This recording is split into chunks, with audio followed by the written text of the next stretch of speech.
a hablar de un tema controversial, un tema que para nosotros ha sido normal conservar el útero. La operación de Manchester era una operación, o es una operación bastante popular en la República Argentina, a pesar de que tenemos algunos cirujanos medio criados a la americana que dicen burlonamente cuando llegué a Manchester, la operación de Manchester ya no se hacía.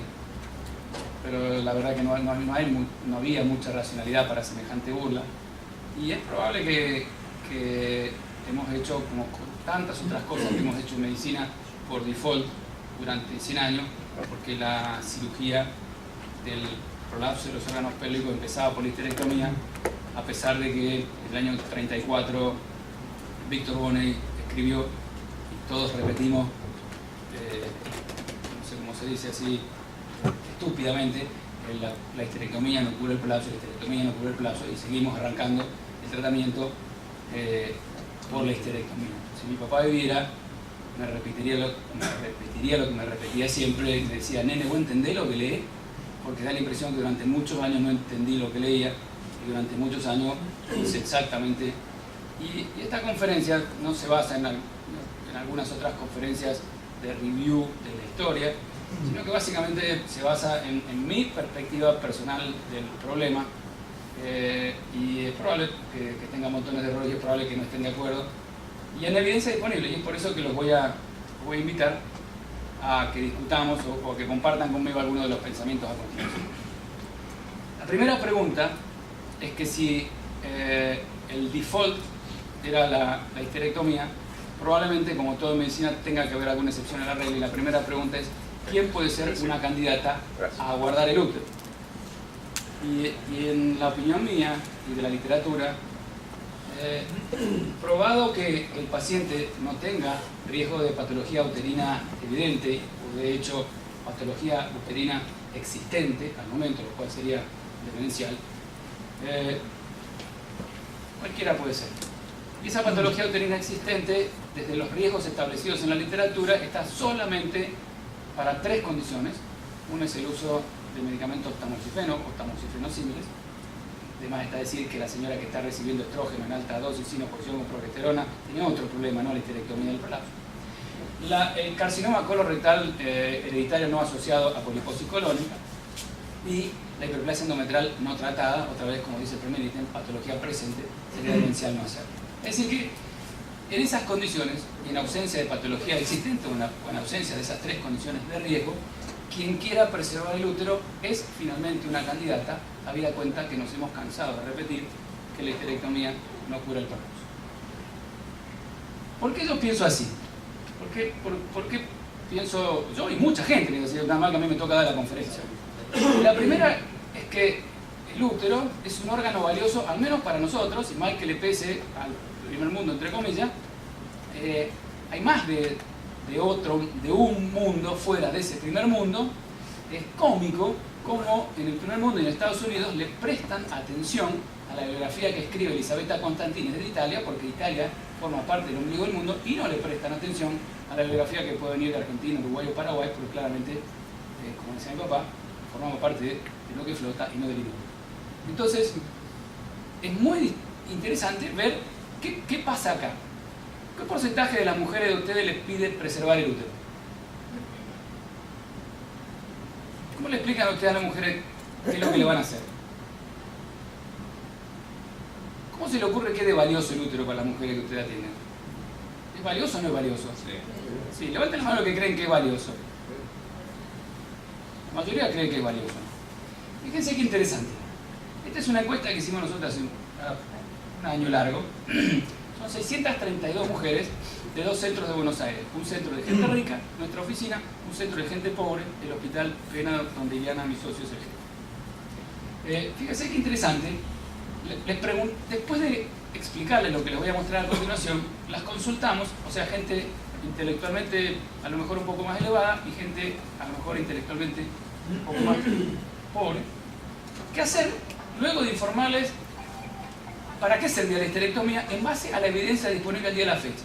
Y les explicamos que, como dice la literatura, la mayoría decía: no, sáquenme el útero, porque claro, como está caído, sáquenme el útero. Y la gente cree que esa es la curación.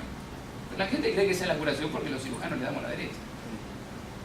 que la histerectomía presupone mayor tiempo quirúrgico, que la histerectomía, o sea, lo cual es razonable, que diga que no, porque esto es un tarado, porque si vos tenés un procedimiento quirúrgico más, por más que uno le lleve 2 minutos 15, como algún amigo mío, y así le dijo el doctor Bruneda Paz, que bárbaro, dice que en Chile los minutos son de 690 segundos. La verdad que da gusto. Mayor sangrado, mayor cantidad de lesiones de la vía urinaria, mayores complicaciones globales, semejantes, pero mayores complicaciones en la vía urinaria que no nos hace caso. ¿Hay fístula o no hay fístula urinaria? ¿No hay? ¿Hay o no hay? ¿Juan? Porque yo voy por todos lados y los ginecólogos no tienen fístula, ni ureterales, ni vesicovaginales, y después están los urólogos en el fondo y dicen, nosotros operamos. Y tasas de curación o recurrencia comparables. Es decir, que cuando nosotros vemos los pros y los contras, da la impresión que sacar el útero claramente consume más tiempo, da más sangrado y da más lesiones de la vía urinaria. Después de eso, 632 mujeres, y perdónenme porque no supe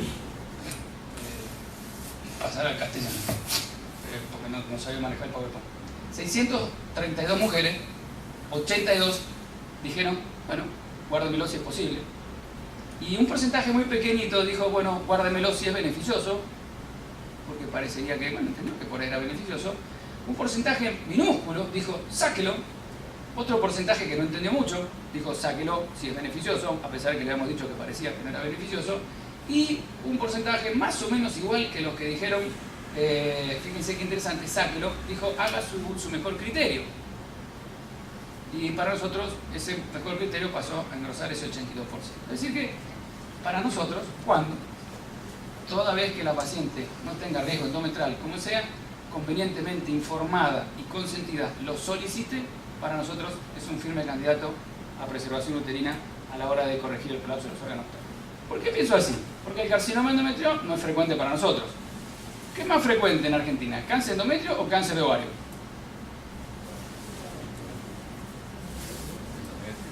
Endometrio, 1.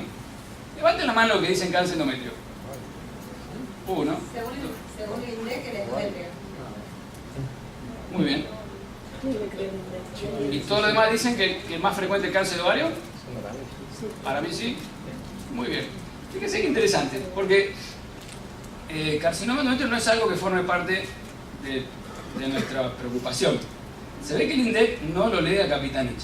Esto es del Chaco, es de lo poco que hay disponible de prevalencia de cánceres. Y esto, fíjense qué interesante, es un lugar en donde el cáncer de cuello es endémico, norte de nuestro país.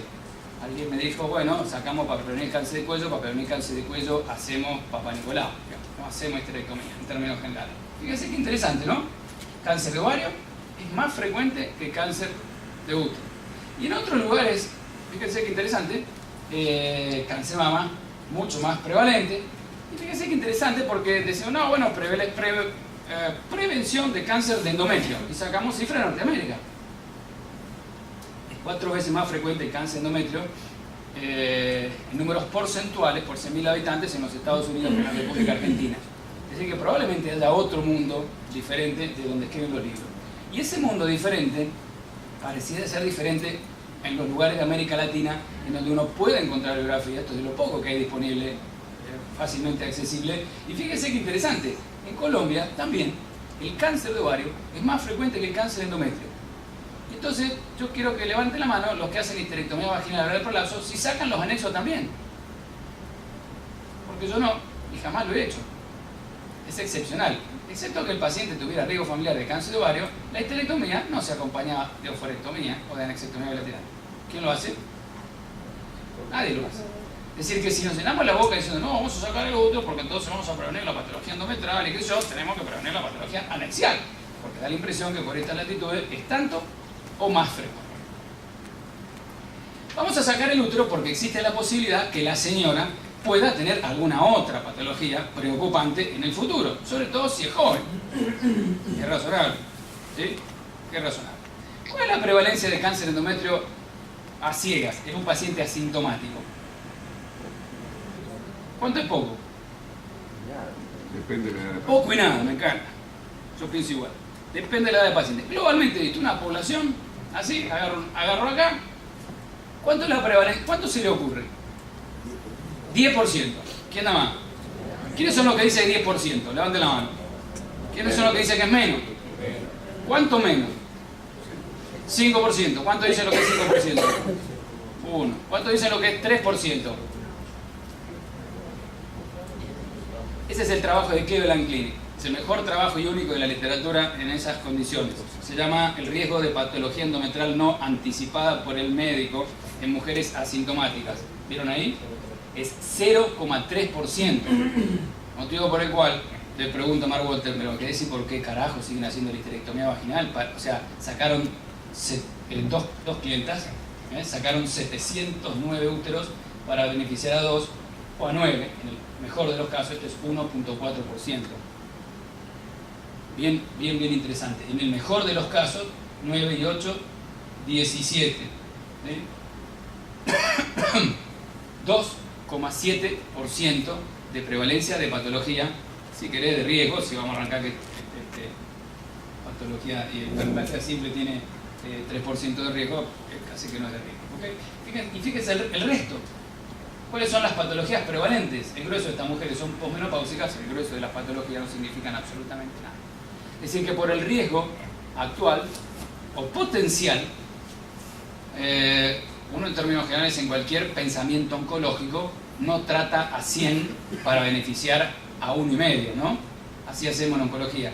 Así que no tiene sentido arrancar 100 matrices para beneficiar a 1,5. Y básicamente, porque no hay información de peso que muestre que la histerectomía sea beneficiosa o mejor, o la histeropexia sea beneficiosa o mejor. Literalmente, no hay información. Si ustedes van a mirar al Cochrane, ¿cuáles son las comparaciones? Las comparaciones definidas son, cirugía abdominal versus histerectomía vaginal, o sea, nada. Sacrohisteropexia versus histerectomía vaginal más o menos reparación. Y fíjense qué interesante, pareciera que la histerectomía vaginal es mejor que la histerosacropexia, pero la verdad que no podemos comparar pera con manzana, porque una cosa es ir por arriba y otra cosa es ir por abajo, una cosa es guardar el útero por arriba y otra cosa es guardar sacar el útero por abajo. Es decir, comparaciones sobre histerectomía versus histeropexia, seguida de colpopexia sacroespinosa versus histeropexia sacroespinosa. Fíjense qué interesante, en todo el Cochrane hay un solo paper que califica y pareciera ser que son equipotentes. Seguimos viaje. El siguiente trabajo, y que no está contemplado en el Cochrane, es el trabajo de John Paul Roberts. Y fíjense qué interesante. Pareciera una buena definición, pero son 31 casos. Es probable que nosotros en 2 meses hagamos más que eso. Es decir, que toda la literatura está totalmente desinteresada. Ese es el trabajo de Hans-Peter Diez. Fíjense qué interesante. La histeropexia fue beneficiosa. ¿Por qué? Porque tuvo internaciones cortas. Bueno, volvieron un poco antes a la actividad laboral. Esto es difícil de medir en estos países muy socializados. Muy interesante que, fíjense qué interesante, tuvieron mayores prolapsos apicales recurrentes en el grupo de histeropexia. Pero resulta que en el grupo de histeropexia fue a parar el número de mayor envergadura de prolapso apical. O sea que no es justo. Y si bien es difícil homologar, en uroginecología, pero si todos los 4 yo los puse para hacer histeropexia porque era más fácil, porque la histerectomía era un despiole, entonces la verdad que no tiene demasiado sentido. A pesar de todo eso, los resultados funcionales y de la calidad de vida no fueron diferentes y dicen que hace falta más datos. Pero venía Hans-Peter Krimacher, un vecino de de escribir un tiempo atrás, y otra vez fíjense, una risa, 20 casos por lado, una risa. Difícil de sacar conclusiones con 20 casos por lado. Lisa y llanamente, la literatura no estaba interesada en discutir este conflicto. Sin embargo, si ustedes van a Estados Unidos ahora a cualquier congreso, van a ver que por ser la primera minoría, ya no más los negros, sino los latinos, y a los latinos se les da por pararse la matriz, porque es invaluable, empiezan a discutir guardarle o no la matriz de tal. Y fíjense qué interesante. un poquito más, de fallas anteriores, como todas las posteropexia, un poquito más de prolapso apical en la histeropexia, pero de estado, digamos, que no condujo a cirugía. Finalmente, un poquito más de defecto de la pared posterior cuando se sacó el útero. Básicamente, más o menos lo mismo, y una y otra técnica en un estudio más o menos bien diseñado, no se sacaron ventaja. Eso fuimos nosotros. En este momento nosotros estamos en un protocolo comparativo de exactamente el mismo que de Chris Maher, pero esta ha sido nuestra historia, y por eso demostramos que éramos suficientemente confiables para poder hacerlo, y por eso en mucho tiempo nos mudamos a hacer esto.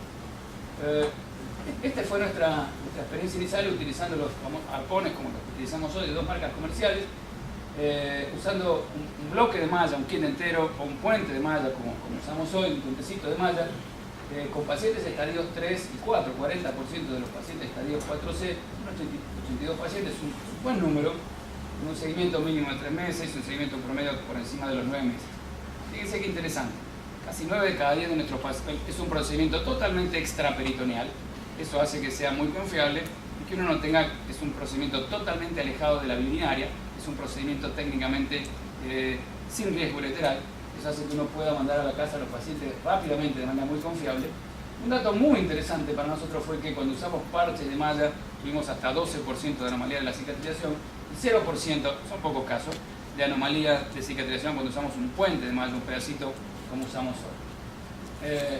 4% de los pacientes han tenido recaída y un 96% de los pacientes tienen fallas anteriores, como ya mostramos en los otros estudios, razonables para posteropexias o prolapso en estadio 0 y 1 el 70% de los pacientes. Es decir que una tasa de satisfacción de nuestros pacientes es superior al 90%. ¿Cómo hacerla? ¿Cómo hacerla? Como ustedes quieran y como les salga. Pueden hacerla por vía abdominal, claramente es una sacrohisteropexia con malla, no hay discusión. Pueden hacerla abierta, laparoscópica, robótica, como les salga, o vaginal. Y vaginal con cualquiera de las técnicas, aunque no hay evidencia disponible, aunque suena poco razonable hacer un útero sacral alto abriendo el fondo del saco para subir el útero, suena mucho más razonable hacer lo que hicimos hoy, un sacroespinoso totalmente extraperitoneal, bastante más controlado, pero bueno, cada uno sabe dónde le aprieta el zapato, por lo menos, o pueden hacer un fracoxigio como hemos hecho nosotros durante mucho tiempo, que tenemos publicaciones también. Es decir que, como ustedes quieran. Pienso, como les mostré, que la evidencia es escasa. La evidencia es escasa para soportar la histerectomía, la evidencia también es escasa para soportar la histeropexia. Pero la evidencia es suficiente para demostrar que hay más sangrado, hay más tiempo quirúrgico y más lesiones urinarias si uno se ve haciendo la histerectomía. La histeropexia claramente es posible, es técnicamente bastante sencilla si uno la hace extraperitoneal, es extremadamente segura cuando uno utiliza dispositivos como los que usamos hoy, que tienen mucha precisión. Es extremadamente racional, creo yo, porque si no está demostrado que haya ventaja de sacar el útero, porque aumente la tasa de curación, porque pueda prevenir alguna enfermedad que pareciera en nuestro país no es tan necesaria, y porque finalmente la tasa de curación sea similar y que eventualmente tengan menos complicaciones potenciales, a mí me suena bastante racional. ¿Cuáles podrían ser los pero? Y probablemente el pero sea que obligaría, entre comillas, queda claro de algunas publicaciones en la literatura, que hacer histeropexias a puro punto probablemente no sea una gran cosa y obligaría a utilizar un strip, como hicimos hoy, de polipropileno o de lo que ustedes quieran usar, pero claramente material no absorbible, para lograr la histeropexia. El conflicto de usar grandes pedazos de material, lo que ustedes ya se lo saben, probablemente el conflicto de utilizar pequeños pedazos de materiales, un sling de polipopexia como utilizamos hoy, seguramente sea mucho menos problemático. ¿Qué es lo que pienso yo? Que claramente va a haber un franco aumento en el mundo entero de la histeropexia, dice llanamente porque es probable que los kits empujen a esto y porque el mundo vaya entendiendo que claramente no hace falta y el mundo vaya razonando de que claramente no hace falta y que uno puede lograr los mismos resultados guardando el útero, una vez más, habida cuenta de que el útero no es el responsable del prolapso, que la palabra prolapso uterino debiera desaparecer. Con el mismo, acuérdense, el prolapso es de la vagina, el prolapso es de los órganos pélvicos, el POPQ lo establece claramente, El prolapso jamás es órgano específico y con el mismo criterio que nosotros sacamos el útero debiéramos sacar la vejiga o el recto porque están prolapsados. Es decir, seguramente va a haber cada vez más gente empujando este tipo de conceptos y seguramente dentro de 2 años nos vamos a ver discutiendo con un poco más de evidencia que avale esto que nosotros pensamos hoy. Muchísimas gracias.